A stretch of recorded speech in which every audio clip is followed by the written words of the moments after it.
लोकसभा चुनाव में बीजेपी के लिए 400 पार का नारा देना तो आसान था, लेकिन इस 400 पार के नारे के बाद इस आंकड़े तक पहुंचना बहुत मुश्किल होता जा रहा है। चुनाव की इस रेस में बीजेपी के कई घुड़सवार अपनी रेस दौड़ने से पहले ही हार मान चुके हैं। रेस में उनके नाम आने से पहले ही नाम वापसी की घटनाएं सामने आ रही हैं, जो बीजेपी की मुश्किल को बढ़ा रही है। बीजेपी 400 पार का नारा दे रही है और कह रही है कि 370 हम अपने दम पर लाएंगे, लेकिन अब तक जो स्थिति नजर आ रही है उसमें बीजेपी की हर लिस्ट पर कोई ना कोई विवाद उठ खड़ा हो रहा है। जिन लोगों को टिकट दिए जा रहे हैं वो टिकट वापस कर रहे हैं, या फिर टिकट जिनको दिया जा रहा है वो टिकट लौटा कर ये कह रहे हैं कि हम सियासत से ही संन्यास ले रहे हैं। मामला सिर्फ देश के अलग अलग राज्यों का नहीं है, बल्कि मामला अब गुजरात में भी मुश्किल बीजेपी के लिए होता दिख रहा है। गुजरात में बीजेपी के लिए मुश्किलें बढ़ रही हैं, मुसीबतें कम नहीं हो रही। बीजेपी के भीकाजी ठाकुर को साबरकांठा लोकसभा से टिकट दिया गया, लेकिन भीकाजी ठाकुर ने बीजेपी के सिंबल पर चुनाव लड़ने से इनकार कर दिया। अब बीजेपी ने शोभाबेन को अपना उम्मीदवार बनाया, लेकिन उन्हें बीजेपी कैडर से भारी बगावत का सामना करना पड़ रहा है। माना जा रहा है कि बीजेपी अब गुजरात की इस सीट पर बदलाव करेगी और एक नए उम्मीदवार का नाम का ऐलान करेगी। लेकिन इन तमाम घटनाक्रम के बीच में एक खबर और चौंकाने वाली आ रही है, जिसकी चर्चा सोशल मीडिया पर लगातार हो रही है कि भीकाजी ठाकुर, जिन्होंने बीजेपी के सिंबल पर चुनाव लड़ने से इनकार कर दिया था, अब वो कांग्रेस का रुख कर सकते हैं।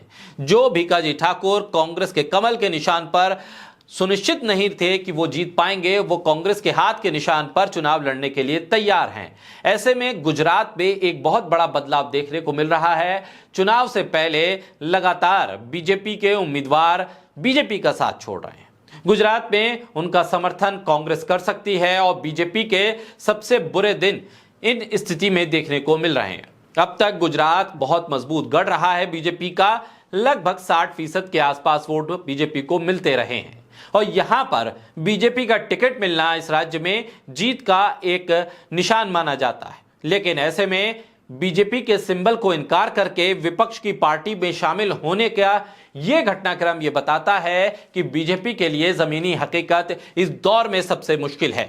पिछले 10 साल में सबसे मुश्किल दौर में इस वक्त बीजेपी गुजरात में गुजर रही है। बीजेपी गुजरात में जबरदस्त घमासान है। अपना टिकट लौटाने वाले साबरकांठा से बीजेपी उम्मीदवार भीकाजी ठाकुर जल्द ही कांग्रेस के हो जाएंगे, इस तरह की खबरें लगातार चल रही हैं। बीजेपी नेता भी जल्द ही कांग्रेस में शामिल हो जाएंगे, जिसकी कतार लंबी है। अब साफ दिखने लगा है कि हवा किस तरफ की बह रही है।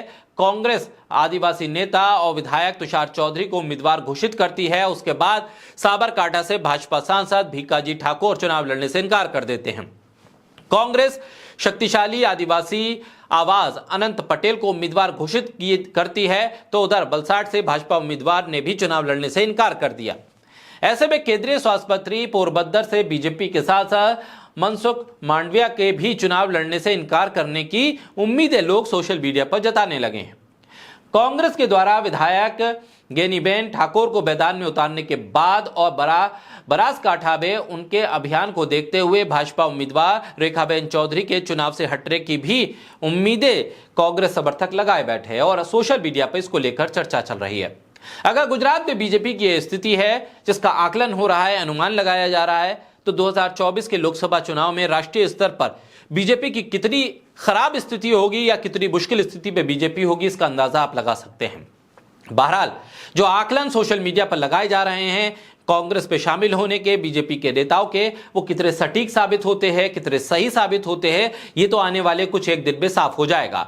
क्योंकि नामांकन से पहले इन तमाम उम्मीदवारों को अगर कांग्रेस से टिकट भी चाहिए तो उन्हें कांग्रेस में शामिल होना जरूरी होगा। ऐसे में देखना होगा कि आने वाले 1-2 दिन में किस तरह की राजनीतिक हलचल होती है और कैसे ये उम्मीदवार बीजेपी छोड़ कांग्रेस पे शामिल होते हैं और कांग्रेस क्या इनको टिकट देती है, या फिर ये तमाम उम्मीदवार जो बीजेपी में सिंबल को नकार चुके हैं वो बीजेपी के उम्मीदवार का समर्थन करते हुए बीजेपी के एक सामान्य कार्यकर्ता के तौर पर काम करेंगे। बहरहाल राजनीति संभावनाओं का खेल है और संभावनाएं बनी हुई हैं। इन संभावनाओं के बीच में बहरहाल ये तो साफ है कि गुजरात पे जिस हालात से बीजेपी गुजर रही है ये उसके लिए अभूतपूर्व है। ऐसी मुश्किल अब तक बीजेपी के इतिहास में गुजरात पे कब से कब उसे देखने को नहीं मिली थी।